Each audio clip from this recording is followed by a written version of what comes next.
千里之行，始于足下.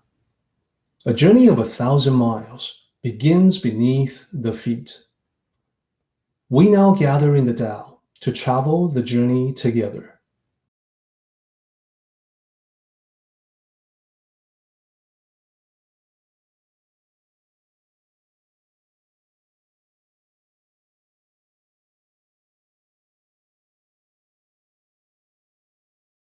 Now, applying the Tao in today's world, as I mentioned before, usually follows a universal pattern. Now, the way to think about the universal pattern is that some people follow it part way, some people follow it all the way to the end, and the result is the Tao at the very end.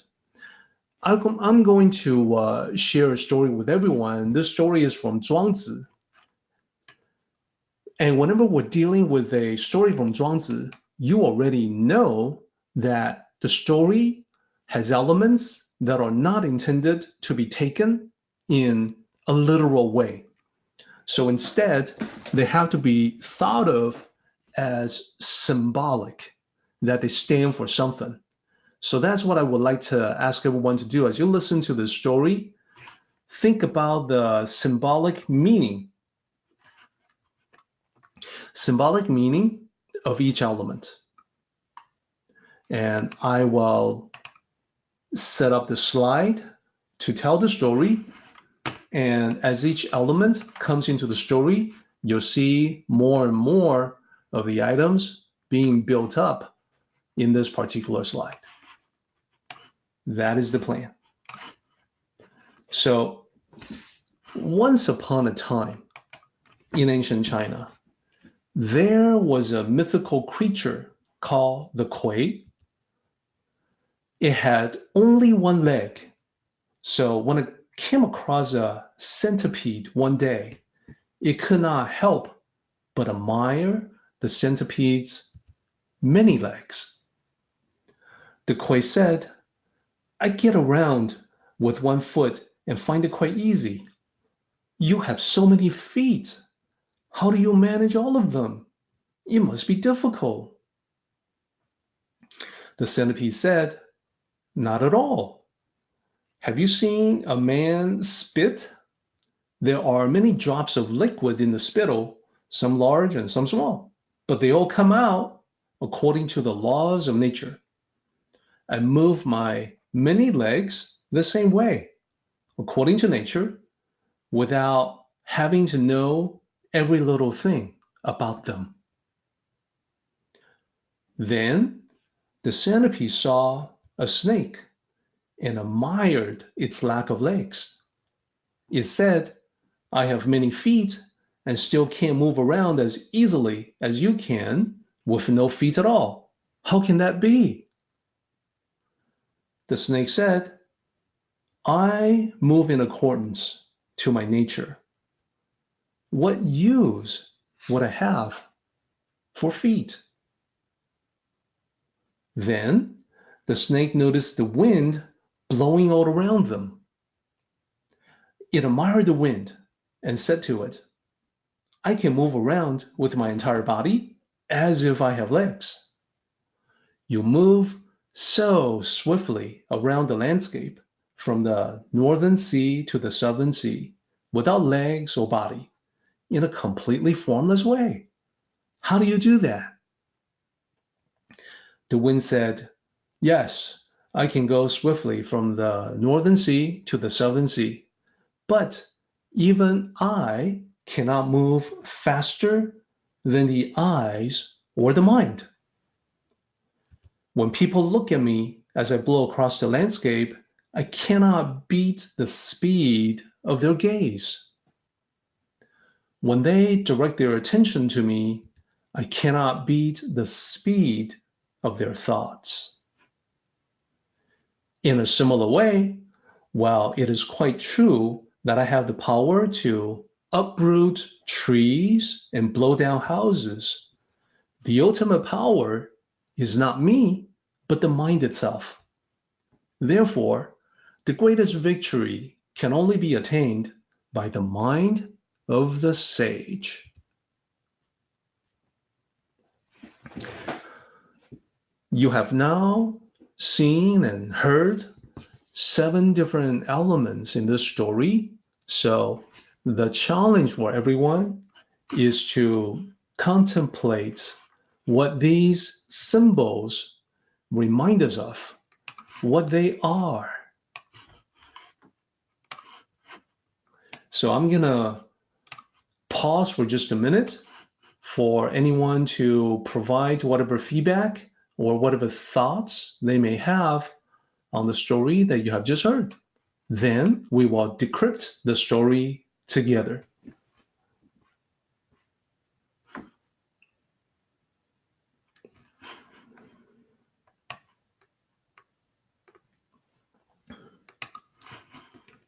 So with this particular story, you should know that the elements are not what they appear to be. They're something else. And the overall pattern that we see here is actually talking about life. That was actually the only purpose that Chuang Tzu has ever had in telling these stories, sometimes interesting, sometimes a little bizarre, like the one-legged creature. His purpose was to make commentaries about life. So for him to talk about a creature with a single leg compared to the centipede, that was a commentary about human lives. What could that be? Well, let's go ahead and start breaking it down. A leg, a foot, is what allows you to get around in the material world. It's a resource that you can tap into, that you can use in the material world. Having just one leg is another way to say having few material resources. And that's how most people start out. When you begin your adventure in this lifetime, you've got relatively few material resources. As you progress in life, you begin to accumulate more and more resources until you have many, until you are at the state of the centipede. Now, along with the many material resources that you gather, perhaps you have a large portfolio of investments, perhaps you have a lot of possessions. Along with numerous resources comes with complexity. Complexity means more concerns, more worries, more stress, more difficulties that you encounter in managing them, the possibility of loss, of theft, etc. So at some point in this pattern, those with numerous resources may decide that, well, these are just clutter, weighing me down. So what I have to do is to simplify and reduce so I can have as little as possible. I can gain freedom to move around like a snake. So free to slink around so easily as the result of letting go of possessions, simplifying and reducing. So we're only in number 3, and we're about to get into more interesting territory of the Tao. But let me point this out. This is depicting universal patterns for humanity. So it's not guaranteeing that everyone will go through this exact pattern. So number 1, few material resources. Having few is a state of poverty. And we know for a fact that there are many people around the world who are born into poverty, but remain poor all their lives. They never actually break out of it. They never actually have an opportunity to gain many more material resources. So they are stuck in number one of the pattern, and that's it. Their time is up. They now have to return back to nothingness. In a similar way, there are also people who are born into poverty who, through hard work and maybe a little bit of luck, gain material resources. They are now at number two. But then they hold on to everything. They won't let go. They grasp onto everything without relinquishing anything. So they are in number two as they pass away. They have gone through pattern 1 and 2, and that's it. It's the lucky few that can progress onto 3, and I hope this includes most of us, that you have the wisdom to simplify and reduce and gain the freedom. The freedom to move around, snake in the grass. No, maybe not like a snake in the grass, but you get the idea. The liberty, the ease to move unencumbered by things.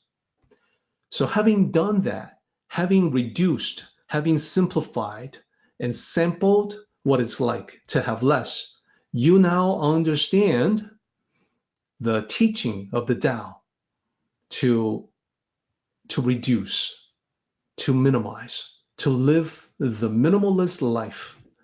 So you are beginning to get the idea that you should transcend to the realm of the formless. This is in a different color because everything from here on is gonna be in the realm of the Tao. So the wind represents the formless, number 4, transcend to the realm of the formless, becoming more like the wind. As the wind had pointed out, it is fast and strong. Fast traveling from the northern sea to the southern sea. Strong, able to uproot trees and blow down houses. So this is already the power of the formless that you're beginning to sample, that you can anticipate when you make that transcendence yourself to the realm of the formless.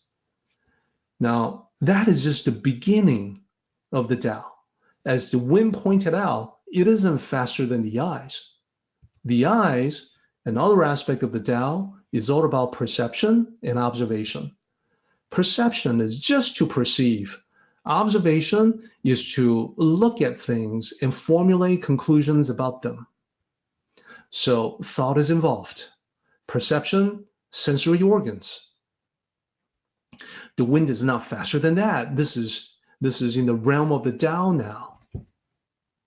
So then, observation, as I said, is all about thinking about what you have observed, forming conclusions, ideas, and thoughts.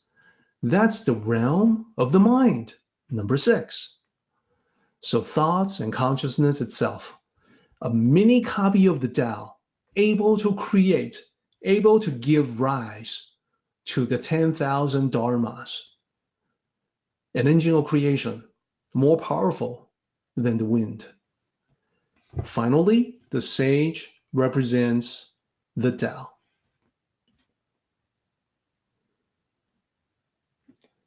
So now what we have is the third important point in what I showed everyone at the beginning. That's at the bottom. Using the Tao of the ancients, the formless, to manage the world of today, the form.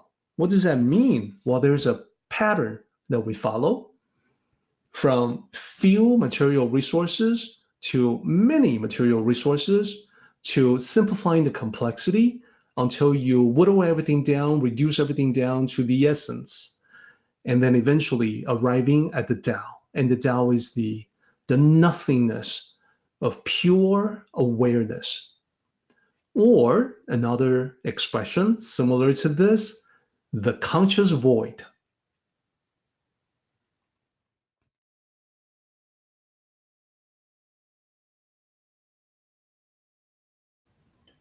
Our meeting has come to an end, but the journey continues on. Let us travel safely. Until next time, may the Tao fill you with peace and happiness.